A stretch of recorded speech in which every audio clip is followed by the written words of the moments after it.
देखिए हर खबर यहीं पर। सब्सक्राइब कीजिए TV9 भारतवर्ष। 2017 में तत्कालीन आर्मी चीफ और मौजूदा वक्त में chief of defence staff general Bipin Rawat ने भी चीन की सलामी स्लाइसिंग वाली टैक्टिक्स का जिक्र किया था। तब उन्होंने पड़ोसियों की जमीन कब्जाने की चीन की नीति से निपटने पर जोर दिया था, जिसका वक्त अब आ चुका है। चीन की टुकड़े टुकड़े वाली साजिशों का हिसाब अब चीन के टुकड़े कर चुकाना होगा। रूस, कनाडा और अमेरिका के बाद चीन दुनिया का चौथा सबसे बड़ा देश है। चीन का कुल एरिया 95,96,960 स्क्वायर किलोमीटर में फैला है। चीन की सरहद करीब 22,117 किलोमीटर लंबी है। चीन दुनिया का पहला ऐसा देश है जिसका बॉर्डर सबसे ज्यादा देशों से मिलता है और अपने सभी पड़ोसी देशों के साथ चीन का सरहद को लेकर किसी ना किसी तरह का विवाद है। इसके साथ 6 देश ऐसे भी हैं जिन पर चीन का पूरी तरह कब्जा है। खास बात यह है कि ये सभी देश चीन जैसे बेशर्म मुल्क से आजादी की जंग लड़ रहे हैं। वहीं इन सभी देशों के हमारे देश के साथ बेहद करीबी ताल्लुकात हैं।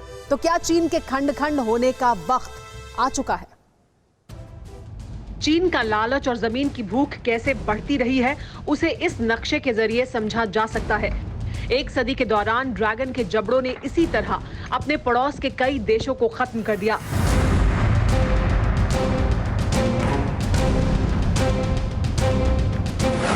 चीन के नक्शे में 6 देश, पूर्वी Turkestan, Tibet, Inner Mongolia, Taiwan, Hong Kong और मकाओ जैसे देश हैं, जिन पर चीन ने कब्जा कर रखा है या फिर उन देशों को अपना हिस्सा बताता है। लेकिन अब चीन के खंड खंड होने का वक्त आ गया है।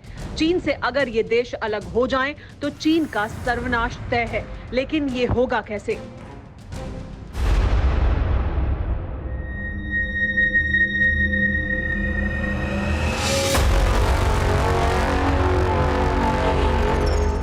चीन जिसे अपना शिनजियांग प्रांत बताता है, उसी का नाम पूर्वी तुर्किस्तान है।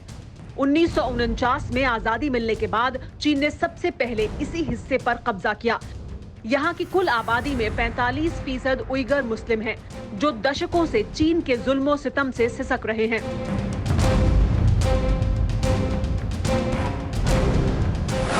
चीन उइगर मुसलमानों की पहचान खत्म करना चाहता है। शिनजियांग में हजारों डिटेंशन कैंप बनाए गए हैं, जिनमें लाखों उइगर मुसलमानों को रखा गया है। शिनजियांग की तरह 23 मई 1950 को चीन के हजारों सैनिकों ने तिब्बत पर हमला कर कब्जा कर लिया। पूर्वी तुर्किस्तान के बाद तिब्बत चीन का दूसरा सबसे बड़ा प्रांत है।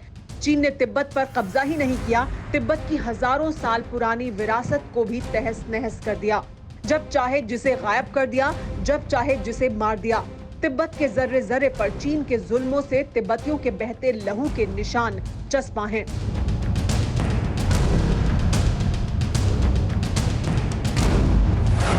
चीन में कुल 22 राज्य, 5 स्वायत्त क्षेत्र, 4 नगरपालिका और 2 विशेष प्रशासनिक प्रदेश हैं। ड्रैगन के साथ सूबे उसकी कमजोर कड़ी भी हैं। इनके नाम हैं Inner Mongolia, Guangxi, Ningxia, Tibet, Xinjiang, Hong Kong और मकाओ। ये सभी वो इलाके हैं जिन पर चीन ने पिछले 7 दशक के दौरान जबरन कब्जा किया। लेकिन 7 दशक बाद भी ये सभी इलाके चीन के जुल्म ज्यादतियों के खिलाफ आवाज बुलंद कर रहे हैं।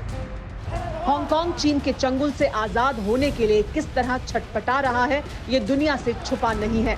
जिनपिंग के जल्लादों के सामने सीना ताने खड़े आंदोलनकारी हक मांग रहे हैं। हांगकांग ही नहीं, ताइवान और तिब्बत भी चीन से अलग होना चाहते हैं, चीन से आजादी चाहते हैं। और इन देशों को भारत पर बहुत भरोसा है। भरोसा इस बात को लेकर भी है कि चीन को उसकी हैसियत, उसकी औकात भारत दिखा सकता है। लेकिन बड़ा सवाल यह है कि क्या ये देश चीन से अलग हो सकते हैं और क्या चीन ऐसा होने देगा? चीन बेहद शातिर और बेगैरत मुल्क है। यही वजह है कि चीन हांगकांग या ताइवान के मामले में किसी तीसरे देश के दखल के जिक्र भर से चोट खाए सांप की तरह बिलबिलाने लगता है।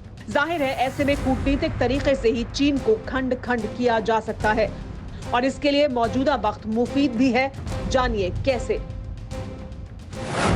कोरोना वायरस की वजह से दुनिया का हर मुल्क चीन से नाराज है।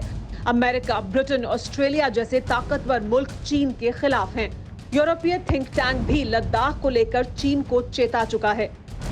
दुनिया के कई देशों ने चीन से अपने संबंधों की समीक्षा करने की बात कही है, लेकिन क्या इतने भर से चीन की चंडाल चौकड़ी को रास्ते पर लाया जा सकता है? न्यूज़ टॉप 9 रोज सुबह 7 बजे और शाम 7 बजे सिर्फ TV9 भारतवर्ष पर।